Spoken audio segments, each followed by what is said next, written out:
모세가 대답했습니다. 만약 이스라엘 백성이 내 말을 믿지 않거나 따르지 않으면 어떻게 합니까?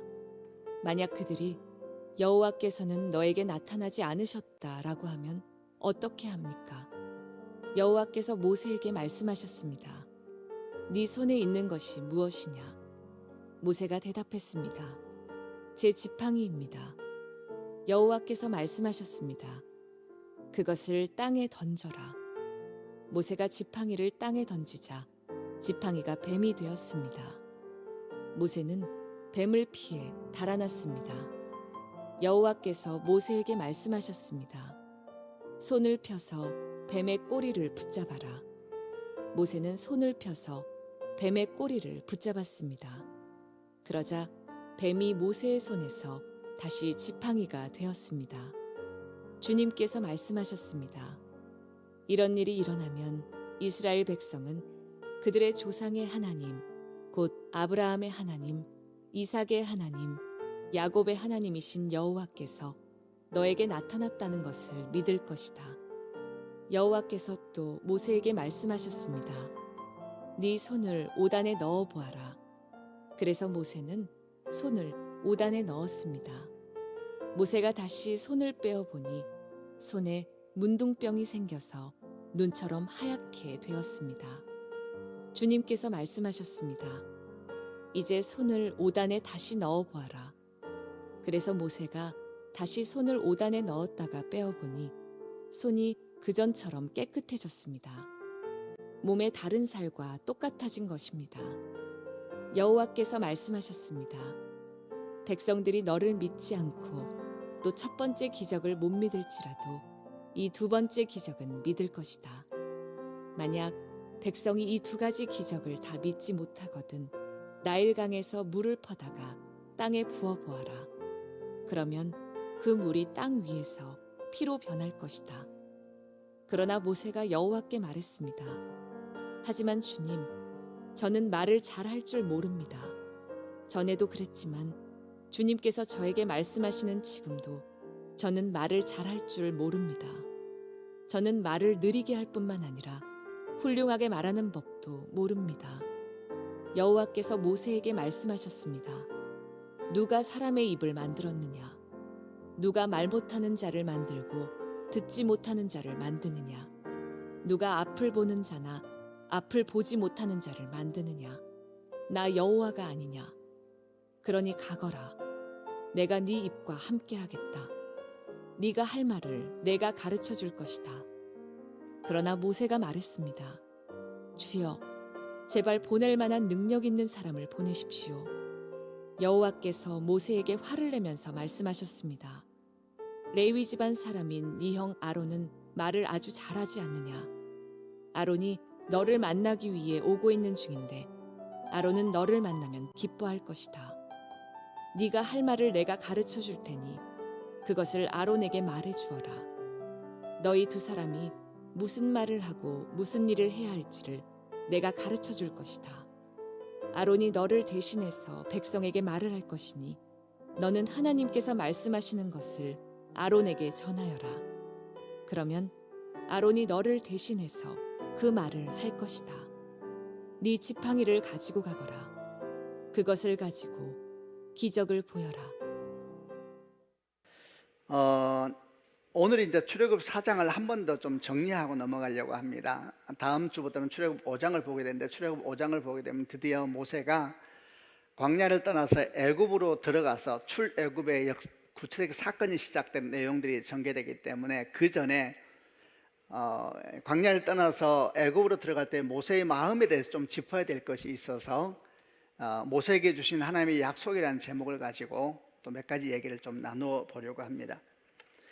광야에 있었던 모세의 삶의 결정적인 전환점이 되었던 것은 불타는 떨기나무 가운데서 하나님을 만나는 사건이었습니다. 이 사건은 어릴 때 어머니를 통해서 들었던 하나님을 자기가 직접 만나는 하나님 경험이었으니까 굉장히 중요한 사건이었죠. 우리는 이 사건을 보면서 인격적인 하나님 만남에 대해서 배우는 중요한 모델이 되기도 하고 또 성령 세례에 대한 탁월한 비유도 되는 사건이 이 불타는 떨기나무 사건이라고 생각을 합니다. 인격적인 하나님 만남 뭡니까? 그것은 하나님을 종교적인 대상이나 또는 예배의 대상으로서만 만나는 것이 아니라 우리와 함께 하시는 하나님, 나와 함께 말씀하시고 나와 함께 걸으시고 내 삶에 동행하시는 살아계신 하나님, 그 하나님을 만나는 경험, 이것을 인격적인 하나님 만남이라고 이야기를 합니다. 불타는 떡이나무 사건이 정말 그랬습니다. 하나님께서 모세에게 임하여 주셔서 이스라엘 백성을 향한 당신의 눈물을 말씀하시고 당신의 아픔을 말씀하시고 당신의 꿈을 말씀하시면서 모세에게 부딪혀 오셨습니다.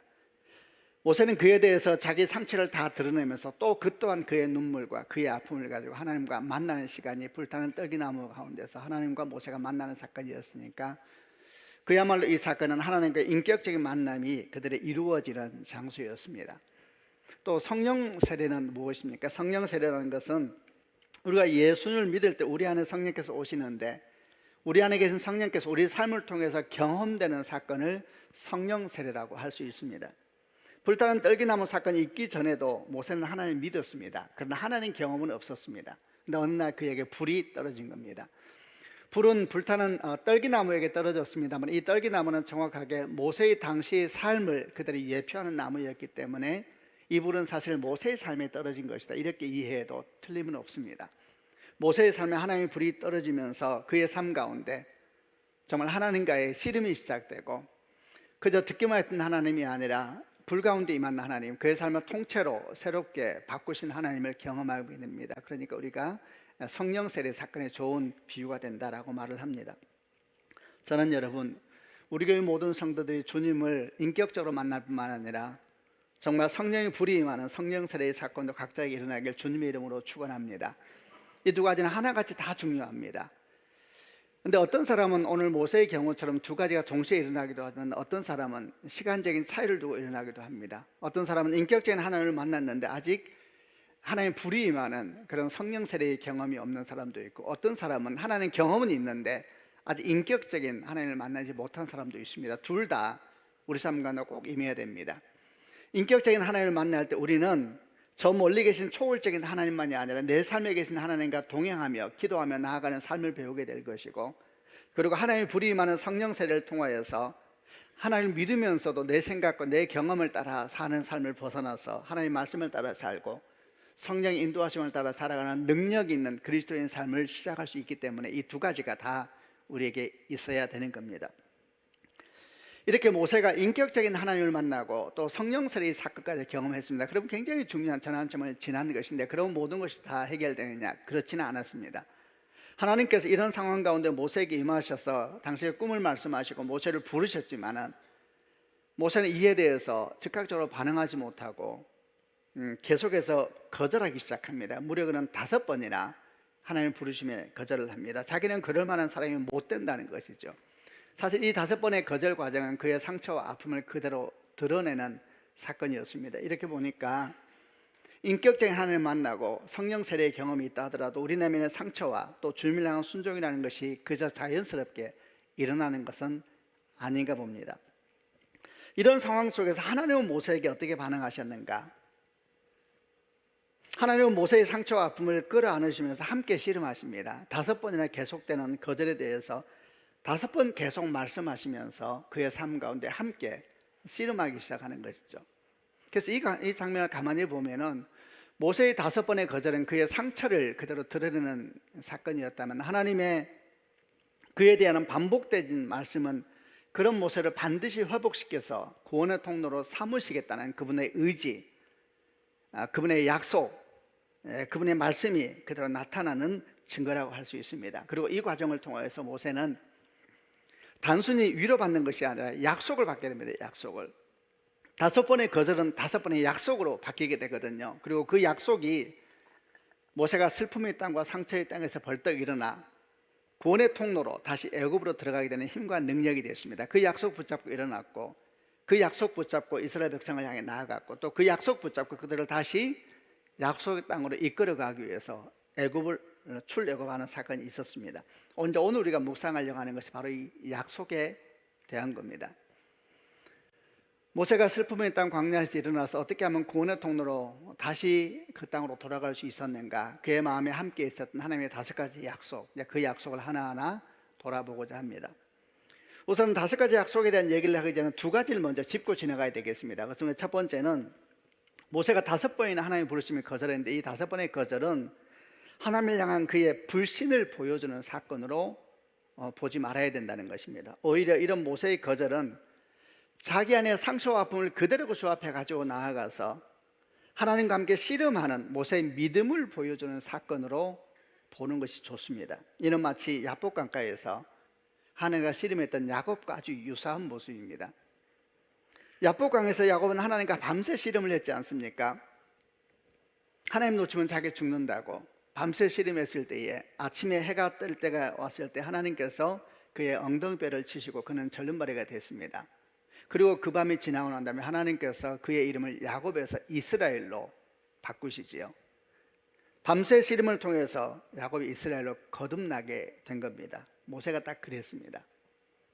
하나님의 부르심과 계속되는 모세의 거절, 그리고 계속되는 하나님의 말씀의 그런 씨름의 반복을 통하여서 모세는 과거의 모든 상처와 아픔을 딛고 일어나서 그 상처의 땅, 슬픔의 땅, 버려진 광야에서 약속으로 다시 향해 걸어가는 그야말로 거듭난 사람이 되었으니까 야곱의 야복강의 씨름과 다름없는 믿음의 사건으로 봐야 된다는 겁니다.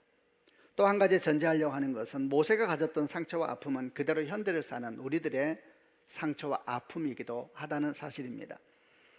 물론 모세가 처했던 상황과 우리가 처한 상황은 전혀 다르죠. 그러나 여러분, 어떻게 근본이 다르겠습니까? 애굽이 그랬던 것처럼 지금 우리가 살고 있는 이 세상도 우리 삶을 얽어매고 우리 삶을 끝없이 지배하려고 합니다. 그것이 머니와 섹스와 파워로 대변되는 세상의 힘이지 않습니까? 그때나 지금이나 근본은 변한 것이 없습니다.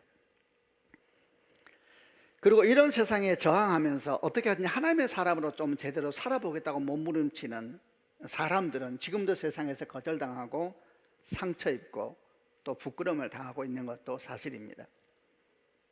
모세는 심지어 하나님의 백성인 이스라엘 사람들에게도 상처받고 거절당했었는데 똑같습니다. 왜냐하면 세상의 영향력은 교회 바깥에만 들어와 있는 것이 아니고 교회 안에 들어와서도 얼마나 열심히 일하고 있는지 모르기 때문에 어떻게 하든지 세상의 영향력을 이기고 하나님 백성답게 좀 살아봐야 되겠다 고민하고 몸부림치는 사람은 모세처럼 상처받을 것이고 모세처럼 거절당할 것이고 모세처럼 길을 잃어버리는 상황에 처하게 될 거니까 모세의 상처는 우리의 상처이고 모세의 두려움은 우리의 두려움이라고 생각을 합니다. 그래서 동시에 모세에게 주신 하나님의 약속은 곧 우리를 향한 하나님의 말씀이라고 믿고 그 약속을 우리가 품고 또 그 약속을 바라보면서 함께 걸어가 보고자 합니다. 모세가 그 약속을 붙잡고 애굽으로 나아가서 구원의 통로가 됐던 것처럼 우리도 우리에게 주신 약속을 딱 받아들이고 그 약속 취하고 세상에 나아가서 축복의 통로가 되고 구원의 통로가 되는 그런 예배의 시간이 되기를 바랍니다. 이제 모세의 5번의 거절을 간단하게 보고 그에 대한 5번의 약속을 나누려고 하는데 5개는 되다 보니까 짧게 나누려고 합니다. 그러니까 같이 주목해서 함께 따라와 주시기를 바랍니다.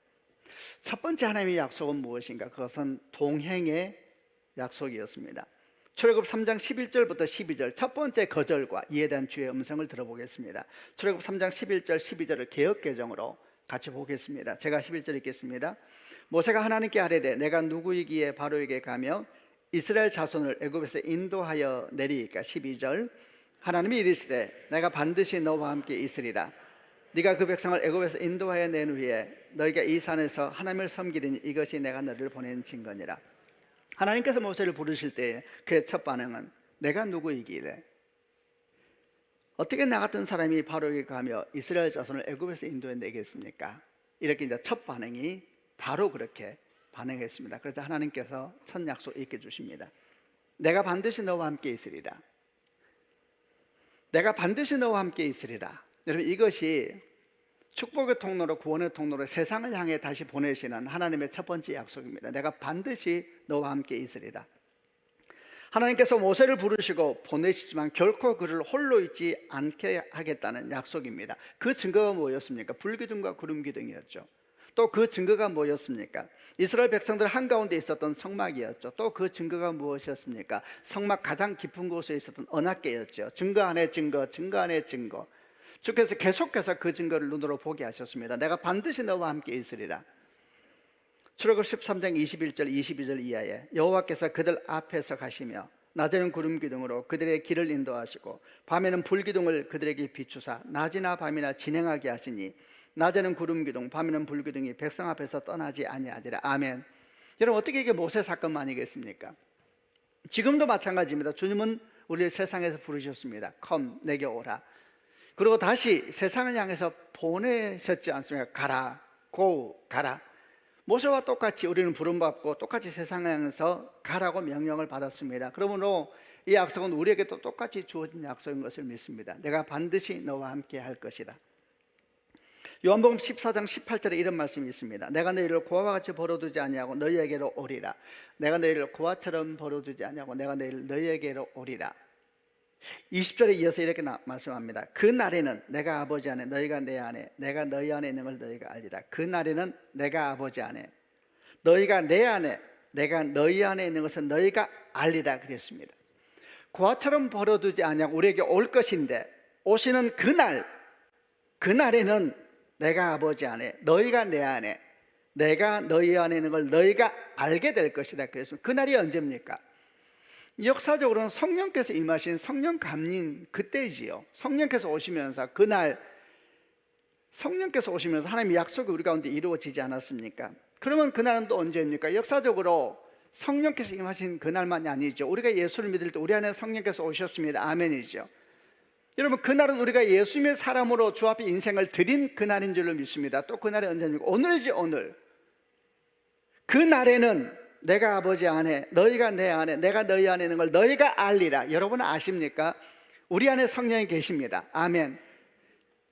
하나님은 내 안에 계시고 내 옆에 계시고 내 앞에 계시고 내 뒤에 계시면서 나를 도우시고 인도하는 분이십니다. 할렐루야.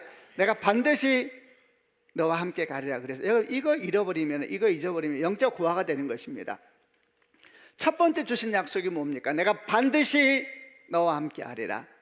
내가 너와 함께 있을 것이다. 너와 함께 걸어갈 것이다. 너는 영적 고아가 아니다. 네 안에, 네 옆에, 네 뒤에, 네 앞에 내가 너와 함께 있을 것이다. 이것이 여러분 모세에게 주신 첫 번째 약속이었고 이 약속을 모세가 붙잡았습니다.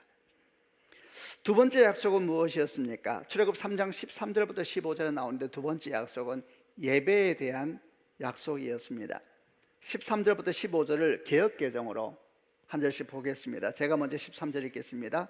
모세가 하나님께 아뢰되 내가 이스라엘 자손에게 가서 이르기를 너희 조상이 하나님이 나를 너에게 보내셨다 하면 그들이 내게 묻기를 그의 이름이 무엇이냐 하리니 내가 무엇이라고 그들에게 말하리이까. 14절 하나님이 모세에게 이르시되 나는 스스로 있는 자이니라. 또 이르시되 너는 이스라엘 자손에게 이같이 이르기를 스스로 있는 자가 나를 너에게 보내셨다 하라. 계속 읽겠습니다. 하나님이 또 모세에게 이르시되 너는 이스라엘 자손에게 이같이 이르기를 너희 조상이 하나님 여호와 곧 아브라함의 하나님 이삭의 하나님 야곱의 하나님께서 나를 너에게 보내셨다 하라. 이는 나의 영원한 이름이요 대대로 기억할 나의 칭언이라. 두 번째 약속은 정말 또 놀라운 약속을 주시는데 우선 이 약속을 주시면서 주님께서 당신의 이름에 대한 설명을 합니다. 성경을 보게 되면 하나님의 이름 되게 많습니다. 그런데 여러 가지 이름 중에서 특별히 오늘 출애굽 3장에서 하나님께서 모세에게 주신 하나님의 이름은 대단히 특별하고 또 주목할 수밖에 없는 이름입니다. 왜냐하면은 다른 모든 이름은 보통 어떤 특징을 가지고 있냐면 하나님께서 스스로 나의 영원한 이름이다 이렇게 말씀하신 이름이 아니고 하나님의 은혜를 경험한 사람들이 그 은혜를 고백한 것이 이름에 대해서 우리에게 전해진 것입니다. 예를 들면 창세기 22장에 여호와 이레 하나님의 이름이 유래가 나와 있는데 창세기 22장을 보게 되면 아브라함의 아들 이삭을 모리아의 한 산에서 번제로 바치는 그런 장면이 기록되어 있습니다. 아브라함이 모리아의 한 산에서 아들 이삭을 번제로 막 바치려고 할 때 천사가 급한 목소리로 외쳤습니다. 그 아이에게 손대지 말라. 그래서 아브라함 고개를 들어보니까 한 숫양이 뿔이 수풀에 걸려있는 게 보였습니다. 그래서 아브라함은 그 수량을 가지고 와서 아들 이삭을 대신하여 하나님께 번제를 드렸습니다.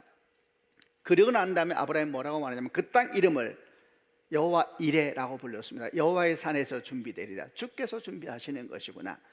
그 이후로 하나님은 누구신가 그럴 때 우리는 고백하게 되었습니다. 여호와 이레의 하나님이시라고, 우리를 위해 준비한 하나님이시라고, 여호와의 산에서 준비되리라. 할렐루야. 정말 그렇지 않습니까? 이렇게 대부분의 하나님 이름은 자기 은혜의 경험이 고백의 이름으로 전해지게 된 겁니다. 여호와 라파, 여호와 샬롬, 여호와 로이, 여호와 니시 다 그런 특징을 가지고 있는데 출애굽 3장에 있는 두 이름만은 대단히 특별한 느낌을 갖습니다. 그것은 하나님께서 친히 말씀하시길 나의 영원한 이름이다 이렇게 표현하셨고 나의 영원한 칭호이다 이렇게 표현을 했기 때문에 아무래도 그 이름에 대해서 주목하지 않을 수가 없고 우리에게 특별하지 않을 수가 없습니다. 그 두 개의 이름이 무엇을 의미하길래 우리에게 아무래도 특별할 수밖에 없는 것일까? 이제 그 얘기를 해보려고 합니다. 첫 번째 이름이 뭐였습니까? 나는 스스로 있는 자이다. I am that I am. 나는 스스로 있는 자이다. 이 말씀이 의미하는 것은 뭐였습니까? 하나님은 피조된 존재가 아니란 이야기죠. 그분은 어디로부터 비록된 존재가 아니라 그분 자체가 모든 것의 시작이란 말씀이잖아요. 나는 스스로 있는 자이다. 하나님께서 만물의 근원이시라는 설명을 하는 것입니다. 모든 것이 그로부터 시작되었다. 우리도 마찬가지죠. 우리도 그로부터 시작되었다. 그것이 스스로 있는 자라는 이름이 가지고 있는 의미입니다. 하나님의 초월성, 하나님의 근원되심, 하나님의 높으심, 이 모든 의미가 스스로 있는 자라는 이름 속에 포함되어 있습니다. 두 번째 이름은 아브라함의 하나님, 이삭의 하나님, 야곱의 하나님이라고 이름을 우리에게 말씀해 주셨습니다. 이 하나님은 어떤 분이십니까? 여러분 한번 생각해 보십시오. 아브라함의 하나님은 누굽니까? 이삭의 하나님은 누굽니까? 야곱의 하나님은 누굽니까? 각자가 떠오르는 어떤 모습이 있을 것입니다. 공통점이 있습니다. 그 공통점은 뭡니까? 아브라함의 하나님, 이삭의 하나님, 야곱의 하나님은 저 높고 높은 곳에 계신 초월적인 하나님이 아니라 이 낮고 낮은 곳에 오셔서 그들과 함께 하셨던 친밀하신 하나님이라는 특징이 그 이름 속에 포함되어 있습니다. 그렇지요. 이 두 이름이 가르쳐주는 건 첫 번째는 초월적인 하나님이시요, 두 번째는 우리와 함께 계신 친구 되신 하나님, 우리와 함께 웃으시고 함께 우시고 함께 걸어간 친밀한 하나님, 이 하나님 우리에게 가르쳐주는 이름이 이 두 이름이었던 겁니다. 그 다음에 이 두 이름을 통해서 우리에게 주시고자 하는 메시지는 뭘까? 한없이 많겠지요. 그 중에 아주 중요한 하나를 뽑으라면 그것은 예배에 대한 겁니다. 예배. 여러분, 예배가 뭡니까? 예배에서 중요한 것은 예배 드리는 행위가 아닙니다. 우리가 지금 예배 드리고 있잖아요. 이게 사실은 예배의 핵심은 아닙니다. 왜냐하면 여러분보다 더 열심히 예배하는 분들이 있거든요. 이단을 보세요.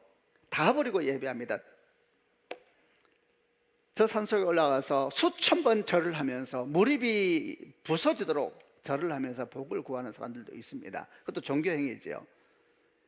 예배의 핵심은 행위에 있는 것이 아닙니다. 예배의 핵심은 우리가 예배하는 대상에 대한 바른 알면서 예배의 생명력은 결정되는 겁니다. 그래서 하나님 제대로 모르면은 이렇게 모여 예배하면서도 사실 우상 숭배하면서 앉아있는 사람이 있거든요. 자기가 생각한 하나님을 가상적으로 만들어 놓고 예배하는 사람이 있거든요. 그들은 사실은 하나님을 예배하는 것이 아니라 우상을 섬기고 있는 중일 수도 있거든요. 그래서 예배에 중요한 것은 하나님이 도대체 누구신가 이걸 아는 것이 너무너무 중요한 것입니다. 그래서 하나님께서 주신 두 이름은 이 하나님이 누구신가에 대해서 너무 정확하게 말씀해 줍니다. 그분은 누구십니까? 우리 근원이시죠. 우리의 창조주이십니다. 그분은 존귀와 영광을 받게 합당하신 높고 높으신 하나님이십니다. 아멘이죠. 또 그분은 누구십니까? 우리와 함께 계신, 내 옆에 계시고 나와 함께 계시고 나와 함께 춤추시고 나와 함께 노래하시고 나의 친구가 되시는 친밀하신 하나님이십니다. 여러분, 이 하나님 우리가 알아갈 때 우리는 예배자로 주 앞에 설 수가 있는 겁니다. 그래서 두 번째 약속은 뭔가? 예배의 약속입니다. 예배. 나는 네 예배를 받을 것이고 내가 네 예배를 기뻐하노라. 여러분, 이 사실이 얼마나 놀라운 사실인가에 대해서 알아야 합니다. 도대체 주께서 우리 예배를 받으시고 우리 예배를 기뻐한다는 뜻이 무엇을 의미하는 것일까? 시편 23편에 다윗이 이런 고백을 한 적이 있었습니다. 주께서 내 원수의 목전에서 내게 상을 차려주시고 기름으로 내 머리에 부으셨으니 내 잔이 넘치나이다. 주께서 원수의 목전에서 내게 이 상은 식탁을 말하는 겁니다. 밥상을 차려주시고 기름으로 내 머리에 바르셨으니 내 잔이 넘치나이다. 여러분, 이게 예배입니다. 예배는 식탁으로의 초대입니다. 식탁으로의 초대. 예수의 살과 피를 의지하여 우리는 하나님의 식탁에 초대받은 것입니다. 여러분, 구약에서 또 유대인들이 식탁에 초대는 공동체입니다. 공동체. 한 가족이 되었다는 것입니다. 그래서 우리가 예수로 말하면 하나님의 아들, 하나님의 자녀가 된 것입니다. 아멘이죠. 그게 예배입니다. 예배. 내가 네 예배를 기뻐하고 내가 네 예배를 함께 할 것이다. 우리를 하나님의 식탁으로 초청하시는 것입니다. 여러분, 원수의 목전에서 내게 식탁을 차려주신다 그랬습니다. 원수는 누구입니까? 근본적으로 사탄이죠. 사탄만 아니겠습니까? 우리를 낙심시키고 우리를 절망시키는 그 모든 대상이 우리 원수라 하겠지요. 그 앞에서 주님께 식탁을 차려주세요. 이건 뭘 의미하겠습니까? 만물을 향하여 온 우주를 향하여 선포하는 것입니다. 우리를 향하여, 우리에 대해서 나의 존귀한 자다고. 성도 여러분, 그게 예배입니다. 우리가 하나님 앞에 예배하고 주께서 그 예배를 받으신다는 것은 하나님께서 온 우주를 향하여 선포하는 것입니다. 내게 존귀한 자라고. 우리가 하나님 앞에 존귀한 자여 특별한 자인 것을 믿으시는 축복이 있기를 바랍니다. 구약을 보게 되면 다윗이 자기 식탁에 특별히 초대했던 한 사람에 대한 얘기가 나오는데 무비보셋이라는 사람이 나옵니다. 요나단의 아들이죠. 다윗이 요나단을 향한 한없는 고마움이 있었습니다. 그 은혜를 어떻게 보답할 수 있을까? 왕이 되고 난 다음에 그의 후손을 찾습니다. 무비보셋이 다리가 두 발 다 절고 있는, 그 당시에 두 발 다 절은 것은 하나님께서 그를 축복하지 않는 것처럼 받아들일 때인데, 모세가 무비보셋에게 말합니다. 내 상에서 함께 밥을 먹자. 그리고 그것이 무엇을 의미하는지 유대인들은 다 알고 있었습니다. 저 사람이 볼품없는 절름발이인데 왕의 식탁에서 밥 먹는 사람이래. 그게 예배입니다, 여러분. 우리가 별로 볼품 없어도 가진 것 없어도 하나님께서 온 우주에 선포합니다. 내 식탁에서 밥을 먹는 사람이요, 내게 특별한 사람이요, 내가 저를 기뻐하노라. 이렇게 두 번째 약속입니다. 내가 너를 기뻐한다. 나는 내게 특별하단다. 너는 내 식탁에 앉는 사람이다. 그게 예배의 두 번째 모세에게 주신 축복입니다. 모세에게만 주신 축복이겠습니까? 우리의 축복인 줄로 믿습니다. 저는 목사입니다, 여러분. 저는 항상 저의 존재에 대해 생각합니다. 저는 예배자입니다. 제가 가장 중요한 나의 나됨이 어디에? 나는 예배자입니다, 예배자. 그래서 저는 공동 목회하는 게 너무 감사합니다. 왜? 제가 밑에서 설교를 들으면서 아멘 아멘 할 수 있어서, 아멘 나의 하나님 나의 하나님 부를 수 있어요. 세상에 이런 복을 받은 사람이 이 땅에 얼마나 있을까요? 여러분, 저는 예배자입니다. 이게 얼마나 놀라운 약속입니까? 예배하면서 우리 영은 살아나고, 예배하면서 사탄은 우리 주변에서 떨게 될 것이고, 여러분, 이 인생은 정말 복된 인생이 되는 것입니다. 그것이 두 번째 축복입니다. 이 축복을 꽉 붙잡으시는 축복이 있기를 바랍니다. 세 번째 모세에게 주신 축복은 뭡니까? 내가 네 손을 사용하고 네 발을 사용하리라. 내가 너를 사용하겠다라고 하는 축복의 통로로 너를 쓰겠다는 약속이었습니다. 4장 1절부터 7절까지인데 한번 제가 개역개정으로 한 절씩 같이 읽어보겠습니다. 제가 4장 1절 읽겠습니다. 모세가 대답해 이르되 그러나 그들이 나를 믿지 아니하며 내 말을 듣지 아니하고 이르기를 여호와께서 네게 나타나지 아니하셨다 하리이다. 2절 여호와께서 그에게 이르시되 네 손에 있는 것이 무엇이냐? 그가 이르되 지팡이니이다. 여호와께서 이르시되 그것을 땅에 던지라 하시매 곧 땅에 던지니 그것이 뱀이 된지라. 모세가 뱀 앞에서 피하매. 4절 여호와께서 모세에게 이르시되 네 손을 내밀어 그 꼬리를 잡으라. 그가 손을 내밀어 그것을 잡으니 그의 손에서 지팡이가 된지라. 이는 그들에게 그들의 조상의 하나님 곧 아브라함의 하나님 이삭의 하나님 야곱의 하나님 여호와가 네게 나타난 줄을 믿게 하려 함이라 하시고. 6절 여호와께서 또 그에게 이르시되 네 손을 품에 넣어라 하시매 그가 손을 품에 넣었다가 내어보니 그의 손에 나병이 생겨 눈같이 된지라. 계속 읽겠습니다. 이르시되 네 손을 다시 품에 넣어라 하시매 그가 다시 손을 품에 넣었다가 내어보니 그의 손이 본래의 살로 되돌아왔더라. 그들이 나를 안 믿을 겁니다. 여호와께서 내게 나타나지 않았다고 얘기할 겁니다. 그가 세 번째 거절했습니다. 그들이 나를 받을 리가 없습니다. 나 같은 사람에게 하나님이 함께한다고 그들은 안 믿을 겁니다. 그러자 주님께서 그에게 여러 말씀을 하기 시작합니다. 이렇게 말씀합니다. 네 손에 있는 것이 무엇이냐? 지팡이입니다. 던져라. 던졌더니 뱀이 됐습니다. 놀라서 모세가 뒤로 물러나서 다시 주의 음성이 들립니다. 네 손을 내밀어 그 꼬리를 잡아라. 꼬리를 잡았더니 다시 지팡이가 됐습니다. 다시 음성이 들려옵니다. 네 손을 품에 넣어라. 넣었다가 뺐더니 문둥병이 걸려서 하얗게 됐습니다. 다시 주께서 말씀합니다. 네 손을 다시 품에 넣어라. 넣었다가 뺐더니 원래의 살이 됐습니다. 자, 반복되는 단어가 하나 있을 겁니다. 누구라도 알 수 있죠. 네 손, 네 손, 네 손, 네 손. 반복되는 것입니다. 내가 네 손을 쓰리라. 네 손을 내가 쓰리라. 네 발을 내가 쓰리라. 네 눈물을 내가 쓰리라. 네 열정을 내가 쓰리라. 네가 가진 것을 내가 사용할 것이다. 여러분, 이것이 셋째 약속입니다. 내가 너에게 기름을 부을 것인데 어떻게 할 것인가? 네 손과 발을 사용해서 일하시겠다는 것입니다. 네 지팡이는 나의 지팡이가 될 것이고, 네 손은 나의 손이 될 것이고, 네 발은 나의 발이 될 것이고, 네 눈물은 나의 눈물이 될 것이고, 네 열정은 나의 열정이 될 것이다. 할렐루야. 여러분, 얼마나 고마운 일입니까? 성도 여러분, 우리가 주 안에서 주의 손을 대신하고 주의 발을 대신하는 걸 믿으십니까? 여러분, 그 손을 잘 쓰시길 바랍니다. 마음껏 축복하시길 바랍니다. 여러분 자녀의 머리에 안수할 때마다 여러분 손이 아닙니다. 하나님이 이 손에 기름 부어주셔서 하나님의 손입니다. 얼마나 멋있습니까? 이게 약속입니다. 약속. 하나님 우리를 하나님의 대사여 그리스도의 향기로 세상을 향한 축복의 통로로 사용하시다고 약속하셨습니다. 어떻게 사용합니까? 우리 손을 사용하시고 우리 발을 사용하시고 우리 열정을 사용하시겠다고 약속한 것입니다. 그럼 우리는 어떻게 됩니까? 믿음으로 우리 손을 내밀어야 되고, 믿음으로 발을 떼야 되고, 믿음으로 선포를 해야 되고, 믿음으로 하나님이 따라 약속을 향해서 걸어가야 되는 줄로 믿습니다. 창세기 13장에서 주님 말씀하셨습니다. 아브라함에게 너는 눈을 들어 동서남북을 바라보라. 네가 보는 땅을 네게 주리라. 너는 일어나 그 땅을 종과 형으로 걸어보라. 네가 걷는 땅을 너에게 주리라. 눈을 들어 보라. 네가 보는 땅을 네게 주리라. 그 땅을 걸어보라. 네가 걷는 땅을 네게 주리라. 눈을 들어 보시길 바랍니다. 그 땅을 걸으시는 축복이 있기를 바랍니다. 출애굽 14장에서 거대한 홍해가 이스라엘 민족을 가로막고 있었을 때에 길을 잃어버린 것 같았습니다. 그때 주께서 모세에게 말씀하셨습니다. 네 손에 지팡이를 들어 바다를 향해 뻗어라. 그리고 바다로 갈라지게 하라. 네 손에 지팡이를 들어라 그랬습니다.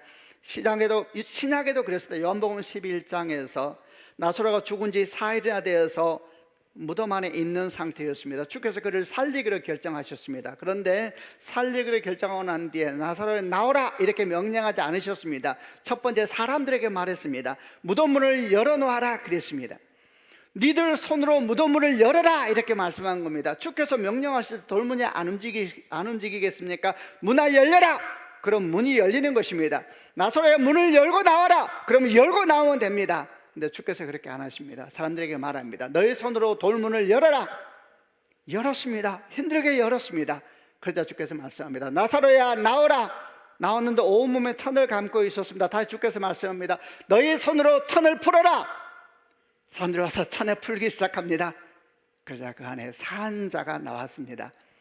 여러분, 믿음으로 손을 뻗어야 되고, 믿음으로 고개를 들어야 되고, 믿음으로 외치기 시작해야 되고, 믿음으로 울기 시작해야 되고, 믿음으로 돌문을 열어야 되는 것입니다. 아멘이죠. 여러분, 이렇게 믿음으로 우리 기도가 우리 눈물이 하나님의 눈물이 되고, 믿음으로 우리가 수고하지만은 돌문을 열기 시작하고, 믿음으로 우리가 발을 떼기 시작할 때에 그 한가운데 하나님의 역사가 일어나게 되는 겁니다. 여러분, 그것이 세 번째 약속입니다. 내가 너를 통해서 일하리라. 네 손을 들라. 네 발을 떼라. 네 마음을 열어라. 네 눈물과 함께 하겠다. 여러분, 이 약속을 여러분 것으로 취하는 축복이 있기를 바랍니다. 아멘 믿는다 기도하면서도 주저앉아 있기만 하면 되겠습니까? 일어나서 떨쳐 일어나 믿음으로 걸어가는 축복이 있기를 바랍니다. 입을 열어 선포하십시오. 입을 열어 축복하십시오. 하나님의 약속을 믿으십시오. 여러분이 할 수 있는 일을 하십시오. 돌무덤을 여는 게 어떻게 쉬웠겠습니까? 이게 뭐 하는 짓인가 싶었겠죠. 그러나 열라 하면 여는 것입니다. 열었을 때 그 뒤에 주의 음성이 들립니다. 나사로야 나오라. 그 뒤에 음성이 들려오는 것입니다. 세 번째 약속. 내가 너의 손을 사용하리라. 내가 너의 발을 사용하리라. 내가 너의 입술을 사용하리라. 내가 너의 눈물을 사용하리라. 나의 아들 나의 딸 내가 너를 사용하리라. 그것이 세 번째 약속이었습니다. 네 번째 약속은 내가 너를 채우리라. 채우심의 약속입니다. 4장 10절부터 12절까지를 개역개정으로 또 같이 읽어보겠습니다. 제가 10절 읽겠습니다. 모세가 여호와께 아뢰되 오 주여 나는 본래 말을 잘하지 못하는 자니이다. 주께서 주의 종에게 명령하신 후에도 역시 그러하니 나는 입이 뻣뻣하고 혀가 둔한 자니이다. 11절 여호와께서 그에게 이르시되 누가 사람의 입을 지었느냐 누가 말 못하는 자나 못 듣는 자나 눈 밝은 자나 명인이 되게 하였느냐 나 여호와가 아느냐. 계속 읽겠습니다. 이제 가라. 내가 네 입과 함께 있어서 할 말을 가르치리라. 나는 본래 말을 잘 못하는 사람이었습니다. 입이 뻣뻣하고 혀가 둔한 자입니다. 본래 이렇게 표현했어요. 어떤 의미일까요? 여기 대해서 여러 의견을 말해요. 어떤 사람은 원래 그가 실제로 말더듬이었을 것이다라고 말하는 사람이 있기도 하고, 어떤 사람은 오랫동안 애굽을 떠나 있어서 애굽 말을 잊어버렸을지 모른다 이렇게 말하기도 하고, 또 어떤 사람은 40년 동안 짐승들만 치고 있어서 바로를 만났을 때 탁월한 협상력이나 그런 외교력이 없었을 것이다 이런 말 저런 말 표현하기도 하는데, 우리가 잘 모르죠. 그러나 한 가지는 분명합니다. 그는 40년 전에 있었던 그 자신감 다 잃어버렸습니다. 나는 본래 말을 잘 못하는 사람입니다. 저는 이 말을 좋아합니다. 제가 혹시 말 더듬이었던 거 아세요? 잘 모르시죠? 제가 말이 되게 빠르지요. 그래도 용납하시길 바랍니다. 더듬이보다 낫지요. 제가 원래 말 더듬이였습니다. 말을 잘 못했는데 이렇게 말을 빨리 하게 됐네요. 본래 말을 잘 못한 이 마음이 다가와요. 모세가 저하고 좀 닮았나 봐요. 본래 말을 잘 못하는 사람이었습니다.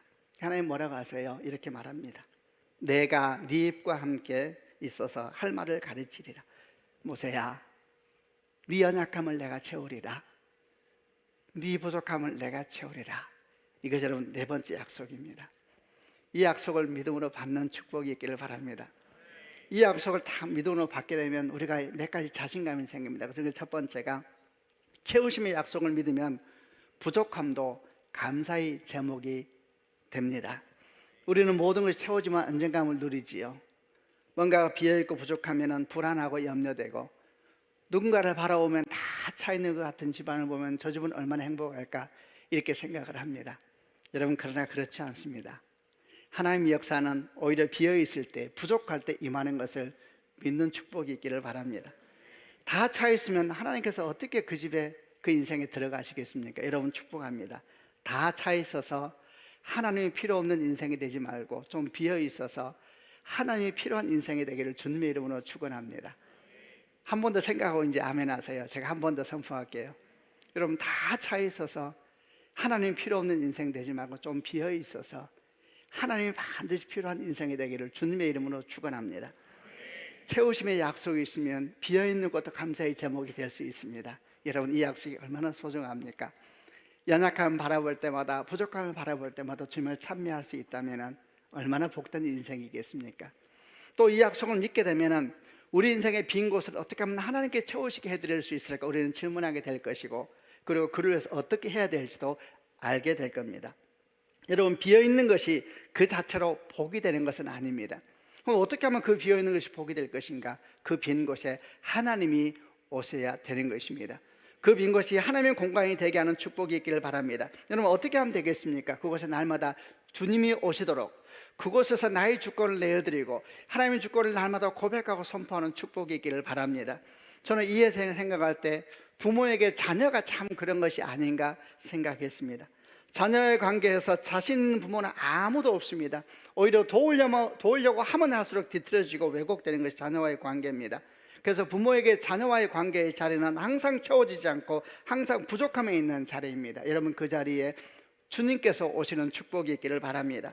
그리고 날마다 그 자리에서 홀로 허덕거리지 마시고, 홀로 거기서 허우적거리지 마시고 주권을 내려놓고 주님이 오셔서 왕 되시도록 기도하는 부모가 되는 축복이 있기를 바랍니다. 홀로 허우적거리면 모두가 피곤합니다. 붙잡고 있으면 더 엉키고 더 뒤틀어지지만은 그곳에서 주님을 찬양하고 나의 자녀 하나님이십니다 고백하면서 날마다 주권을 주께 드리게 되면 주께서 모세에게 말씀하신 것처럼 너희 연약함을 내가 채우리라, 너희 부족함을 내가 채우리라, 그런 채우심의 역사가 그 자랑 가운데 일어나게 될 줄로 믿습니다. 모세는 그 약속을 딱 또 붙잡았습니다. 마지막으로 다섯 번째, 모세에게 주신 약속은 어떤 약속이었습니까? 그것은 공동체에 대한 약속이었습니다. 출애굽 4장 13절부터 16절까지 또 개역개정으로 한 절씩 읽어보겠습니다. 제가 먼저 13절 읽겠습니다. 모세가 이르되 오 주여 보낼 만한 자를 보내소서. 14절, 여호와께서 모세를 향하여 노아 이르시되 레위 사람 네 형 아론이 있지 아니하냐? 그가 말 잘하는 것을 내가 아노라. 그가 너를 만나려 나오나니 그가 너를 볼 때에 그의 마음에 기쁨이 있을 것이라. 너는 그에게 말하고 그의 입에 할 말을 주라. 내가 네 입과 그의 입에 함께 있어서 너에게 행할 일을 가르치리라. 16절, 그가 너를 대신하여 백성에게 말할 것이니 너는 네 입을 대신할 것이요 너는 그에게 하나님같이 되리라. 마지막 다섯 번째 그는 거절합니다. 오 주여 제발 보낼 만한 자를 보내십시오. 그저 하나님께서 화를 내시면서 말씀합니다. 네 형 아론이 있지 않느냐? 여러분, 마지막 약속은 뭡니까? 내가 너를 홀로 외롭게 있지 않겠다는 약속입니다. 여러분, 첫 약속이 동행의 약속이었죠. 하나님이 함께 하시던 약속입니다. 우리는 사실 하나님만으로 부족합니다. 우리는 사람이 필요합니다. 사랑할 사람, 사랑받을 사람, 우리 옆에는 우리와 같이 걸어가야 될 사람이 필요합니다. 여러분, 다섯 번째 약속이 그런 우리 연약함을 아신 하나님의 약속입니다. 내가 너를 외롭게 하지 않을 것이다. 할렐루야. 내가 너에게 공동체를 줄 것이다. 이렇게 약속하신 것입니다. 그리고 바로 그 형 아론을 붙여주셨습니다. 아론이 너를 볼 때 기뻐할 것이다 이랬습니다. 여러분, 아론만 붙인 게 아닙니다. 때를 따라 필요한 사람을 계속 보내주십니다. 광야에 있을 때는 장인 이도를 통하여서 천부장, 백부장, 50부장, 10부장을 세워주셨고, 나중에는 모세와 모든 것에 함께했던 여호수아를 그의 파트너로 붙여주셨습니다. 여러분, 이것이 하나님이십니다. 하나님, 우리 빈 곳을 채우실 뿐 아니라 믿음의 동력자를 붙여주시는 분이 하나님이십니다. 그것이 바로 교회입니다. 여러분, 저는 제 자신을 돌아보았습니다. 저에게 가족들을 붙여주셨죠. 사랑하는 아내를 붙여주시고 자녀들을 붙여주셨습니다. 하나님이 붙여주신 믿음의 공동체이죠. 특별히 가족들이, 사랑하는 가족들이 떠난 이런 슬픔의 시간들은 특별히 가족이라는 거, 함께 있는 공동체가 얼마나 소중해야 되는 생각을 많이 합니다. 가족만이 계시면 우리에게는 교회가 있습니다. 교회. 여러분, 저는 서울드림교회가 주께서 우리에게 붙여주신 믿음의 공동체가 되기를 주님의 이름으로 축원합니다. 여러분, 이렇게 주께서 약속하신 것입니다. 저를 또 생각해 보았습니다. 저에게는 김용서 목사라는 믿음의 동역자를 붙여주셨죠. 다 하나님의 축복입니다. 여러분, 세상에 이런 축복이 어디 있습니까? 제가 한 번씩 말씀을 드리는데 주변 분들이 저희 공동 목회에 대해서 대단히 신기해하면서 관심이 많습니다.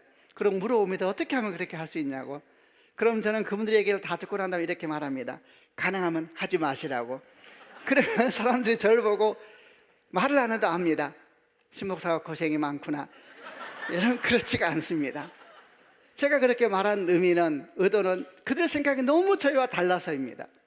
그들이 공동 목회를 말하는 이유는 목회 잘하려고, 수단으로서 공동 목회를 이야기해요. 목회 잘하려고. 여러분, 목회가 어떻게 잘 됩니까? 이렇게 휘몰아치는 시대 가운데서 목회는 많은 위험에 처하고 도전에 직면하게 될 겁니다. 그런 목적을 가지고 공동 목회를 하게 되면은 이미 치명적인 위험을 가지고 관계를 맺는 것이니까 어떻게 그 관계가 건강할 수가 있겠습니까? 여호수아와 저희 공동 목회는 그저 목회를 잘하기 위한 만남이 아닙니다. 우리는 서로가 서로에게 준 하나님의 믿음의 동력자라고 생각을 합니다. 우리의 걸어감은 목회의 성공을 위한 만남이 아니고 하나님이 주신 믿음의 여정을 함께 걸어가는 믿음의 동력자로서 함께 서로를 바라보는 것입니다. 목회를 위기에 처할 수 있을 것이고 또 어려움도 많이 오겠죠. 그러나 주를 향해 걸어간 우리 걸음이 어떻게 변하겠습니까? 환경은 변해도 주를 향해 걸어간 우리 걸음은 변함이 없기 때문에, 그래서 우리 걸음이 건강한 것이고 하나님께서 준 축복이구나, 참 아름답구나, 우리도 고백하고 또 당당하게 말할 수가 있는 것입니다. 여러분, 이것이 하나님 주신 공동체 약속입니다. 다섯 번째 약속, 내가 너를 외롭게 하지 않을 것이다. 할렐루야. 이 말씀을 믿음으로 받는 축복이길 바랍니다. 하나님께서 여러분을 외롭게 하지 않을 것입니다. 하나님이 우리의 모든 것이 맞습니다. 그러나 우리는 손잡을 사람이 필요하고 함께 올 사람이 필요하고 함께 걸어갈 믿음의 동반자가 필요합니다. 주님이 그거 아십니다. 내가 너를 외롭게 하지 않을 것이다. 내가 너에게 공동체를 붙일 것이다. 함께 우리 아름다운 교회를 만들어 가십시다. 서울드림교회가 건강한 교회가 되게 하십시다. 그저 와서 한 번 만나고 예배하고 끝나는 관계가 아니라 서로 기도하고 슬픔을 함께 나누고 기쁨을 함께 누릴 수 있는 그런 공동체 서로 만들어 갑시다. 누가 만들어주길 기다리지 말고 우리가 서로 만듭시다. 우리가 서로 만들어서 아름다운 날을 이루어 가십시다. 장례식장에서 있으면서 한 분 한 분 오늘 볼 때 여러 생각을 많이 했습니다. 우리가 무슨 관계가 있습니까? 교회라는 관계죠. 교회라는 관계. 우리 사이에는 하나님이 계시는 것입니다. 하나님께서 우리 가운데 일하시니까 우리가 기뻐하는 것이고 함께 슬퍼하는 것이고 함께 끌어안고 울기도 하고 함께 끌어안고 웃을 수도 있는 것이 아니겠습니까? 여러분, 다섯 번째 약속은 공동체의 약속입니다. 이렇게 다섯 가지 약속을 모세가 마음으로 다 품었습니다. 그는 상처를 토했는데 하나님의 약속으로 대갚아 주셨습니다. 이분이 하나님이십니다. 여러분, 그는 할 수 없다고 울어댔는데 주님이 함께 웃으면서 할 수 있다고 수표를 끊어주셨습니다. 내가 너와 함께 할 것이다. 반드시 너와 함께 할 것이다. 내가 네 예배를 기뻐한다. 너는 내게 특별하단다. 내가 너를 채울 것이다. 내가 너와 함께 있을 것이다. 너를 외롭게 하지 않을 것이다. 네 손을 사용하고 네 볼을 사용하고 네 눈물을 내가 사용하리라. 여러분 아세요? 주님 만난 이후로는 눈물 한 방울도 의미 없는 눈물이 없습니다. 이게 우리 그리스도인의 삶입니다. 이 약속을 딱 붙잡고 우리 세상으로 다시 나아가십시다. 모세는 이 약속 붙잡고 도망쳤던 그 길을 다시 거슬러 올라갔습니다. 그리고 그들 앞에 딱 섰는데 그의 손에는 성경은 증언합니다. 하나님의 지팡이가 그 손에 있더라 그랬습니다. 그런 삶이 되고 그런 인생이 되고 그런 여러분의 가정이 되기를 주님의 이름으로 축원합니다. 아멘. 기도하십시다. 오늘 말씀을 드리면서 여러분 각자에게 주신 말씀이 특별히 무엇이었습니까? 오늘 5가지 약속을 함께 나누었는데 특별히 그 약속 가운데서 주님 정말 이 약속 제게 주신 약속입니다. 제 약속이 과연 될 수 있을까요? 이렇게 묻지 마세요. 약속을 주신 분은 하나님이시고 받는 것은 여러분입니다. 모세는 통곡하며 울었는데 주님의 약속으로 대갚아 주셨습니다. 모세는 할 수 없다고 제발 이러지 말라고 나 좀 그만 괴롭히라고 이랬는데 하나님 함께 울면서 약속으로 그의 삶을 채워주셨습니다. 오늘 주신 약속 가운데 딱 붙잡고 싶은 약속을 한번 지금 붙잡으시길 바랍니다. 이 약속 내 약속입니다. 다른 모든 약속 다 내 약속이지만 특별히 이 약속 오늘 제게 주신 주의 약속인 줄을 믿습니다. 이 약속이 오늘 내게 이루어지게 하여 주시고 이 약속을 따라 다시 일어나 걸어가게 하여 주시고 도망쳤던 그 삶의 자리로 떳떳하게 다시 걸어 올라가는 우리가 되게 하여 주옵소서. 하나님의 약속을 붙잡고 하나님의 지팡이를 짚고 갔던 모세처럼 우리 삶이 그런 삶이 되게 하여 주옵소서. 같이 한번 통성으로 하나님께 기도하겠습니다.